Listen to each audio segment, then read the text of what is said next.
একবার বনের মধ্যে দিয়ে এক রাজার সৈনিক যাচ্ছে খুব দ্রুত গতিতে ঘোড়া চালিয়ে। এমন সময় সে হঠাৎ করে একটু সাহায্যের আবেদন শুনলেন যে ভাই একটু দাঁড়ান, একটু দাঁড়ান। তো তাড়াতাড়ি করে সেই ঘোড়া থামিয়ে লোকটি, রাজার যে সৈন্য, সে ফিরে আসবে। এসে দেখে একজন লোক তার কাছে সহযোগিতা চাইছে। কি বলছে, ভাই আমার বুকের উপরে একটা কুল পড়ে আছে, পাকা কুল, আমার খুব খেতে ইচ্ছা করছে, কিন্তু আমার ইচ্ছা করছে না হাতটা তুলে নিয়ে মুখে দিই। আপনি যদি আমাকে একটু হেল্প করেন, এই কুলটা তুলে আমার মুখে দেন, আমি তাহলে খেতে পারি।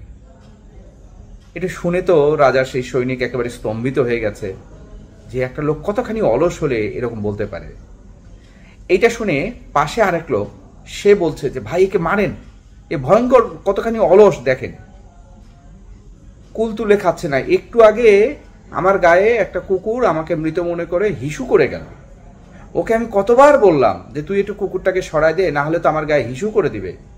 ও একবারও সরলো না কুকুরটাকে, কুকুরটা আমার গায়ে হিসু করে দিল। কি করব বলেন, কত বড় অলস ও। এ কথা শোনার পর রাজার সৈনিক ঘোড়া নিয়ে টকবক টকবক করতে করতে আবার চলে গেল।